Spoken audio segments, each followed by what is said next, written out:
quando a Cabalá começou. A revelação no Sinai foi a primeira e suprema experiência da verdade interior. As histórias dos ancestrais são pintadas com uma paleta de visões místicas, revelações divinas e comunicação com seres não físicos. Porém, a Torá, incluindo a Cabalá, não é definida por essas visões. O evento central da narrativa judaica é a revelação em massa no Monte Sinai, quando todo o povo viu os sons e a iluminação. Digamos que você viveu pouco tempo depois do evento. Digamos que você perguntou às pessoas que tinham estado lá. Diga-me o que aconteceu, o que elas diriam a você. Fomos instruídos a não ter outros deuses. Fomos instruídos a honrar nossos pais, a não roubar nem matar. Não creio nisso. Mas provavelmente a resposta deles seria algo assim. Vimos todos os segredos do cosmos abertos à nossa frente. Vimos como cada coisa é gerada a todo momento. Vimos como não há realmente nada exceto um Criador. E tudo o mais são articulações de sua vontade. Os próprios mandamentos, não ter outros deuses. Honrar os pais, não roubar ou matar, são apenas o conteúdo daquela experiência. O meio à experiência em si foi o âmago da mensagem. Foi naquela experiência mística que nosso povo nasceu, a experiência de um mundo no qual, de toda direção, o Criador falou com eles. Eles viram toda a realidade como nada além das palavras de uma única e incognoscível origem de todas as coisas. E entraram em comunhão com aquela fonte. Por cerca de 1000 anos após o Sinai, a experiência judaica permaneceu definida pela profecia. A sabedoria era conhecida pelas pessoas através de videntes e profetas, homens e mulheres que se afastaram dos desejos e vaidades humanas para atingir uma visão clara dos reinos interiores. Porém, nenhuma dessas visões forneceu uma nova revelação, adicionando ou subtraindo coisa alguma da Torá. Estavam simplesmente afirmando, esclarecendo e sustentando a visão partilhada do Sinai. A era da profecia acabou no início do período do Segundo Templo, mas a revelação divina e a visão mística nunca partiram. Nem os receptores daquela sabedoria se sentaram à margem da tradição judaica. Muitos, se não a maioria, dos mais conhecidos mestres da alma da Torá, foram também mestres estabelecidos sobre o corpo da prática da Torá. Rabi Akiva é considerado o pai da Mishnah, e o Talmud e o Sefer Abair descrevem suas jornadas místicas. Seu aluno, Rabi Shimon Bar Yochai, foi responsável pela clássica obra cabalística, o Zohar, e suas opiniões permeiam toda a seção do Talmud. Às vezes, e em determinados lugares, a investigação filosófica deixou de lado a tradição recebida e passou a dominar o pensamento judaico. Porém, raramente foi considerada a teologia nativa. Era vista mais como um enxerto vindo de vinhas estranhas. As obras filosóficas ascenderam lutando para criar uma única visão a partir de partes díspares. A Cabalá faz o caminho inverso, começa com uma visão vívida e holística e tenta transmiti-la a outros.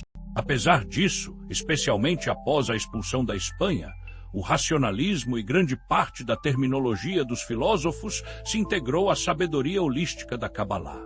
O resultado foi um florescimento e uma popularidade sem precedentes do pensamento cabalístico. A investigação filosófica jamais foi considerada nossa teologia nativa. Porém, a Cabalá mais tarde se beneficiou da síntese com ela.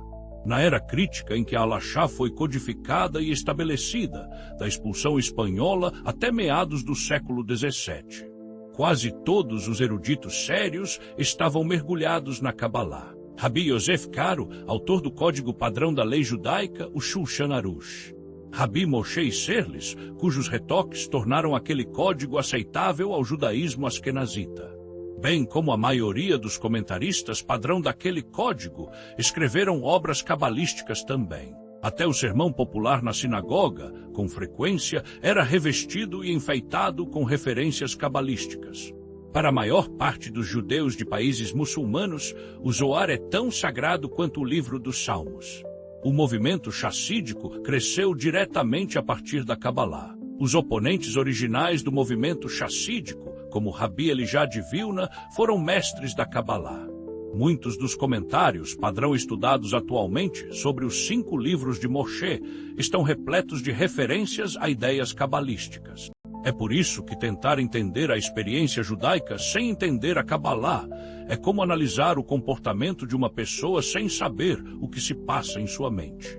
Os judeus notáveis das eras passadas que não provaram a Cabalá sentiam aquela alma interior intuitivamente dentro da Torá que estudavam, dentro de suas preces e dentro da prática das mitzvot. Em todas essas coisas, suas almas brilhavam vibrantemente. No decorrer dos séculos, à medida que o mundo se tornava mais estéril, materialista e confuso, aquela alma se cansou e sentiu-se adormecida. Hoje, o caminho certo para uma pessoa que raciocina sentir a alma da experiência judaica é provar seus segredos íntimos. Hoje, o judaísmo privado da Cabalá é um corpo privado de sua alma. Hoje, o estudo da Cabalá é vital por um motivo ainda mais importante, como um estágio essencial para a evolução definitiva da humanidade. Abordaremos isso depois. Você pode ser criativo com a Cabalá. Uma sabedoria recebida pareceria não deixar espaço para originalidade ou criatividade. O Zohar nos diz que aquele que cria as próprias ideias e a chama de Torá está criando um ídolo. A comparação é significativa. Assim como um ídolo é uma falsa representação do Criador, também essa ideia é uma falsa representação da sabedoria divina, e ele e sua sabedoria são um. Porém, como em outros campos da Torá, a Cabalá ferve com pensamento criativo e originalidade. Eis como Rabi Moshe Cordovero, um professor líder do século XVI da escola racionalista cabalista de Tzfat, explicava a necessidade e os parâmetros da originalidade na Cabalá. O livro da formação diz: entenda com sabedoria, seja sábio com entendimento. Entender com sabedoria significa investigar bem tudo o que seu mestre ensinou a você na sabedoria das modalidades. Afinal, nesses assuntos transmitimos apenas um mero esboço.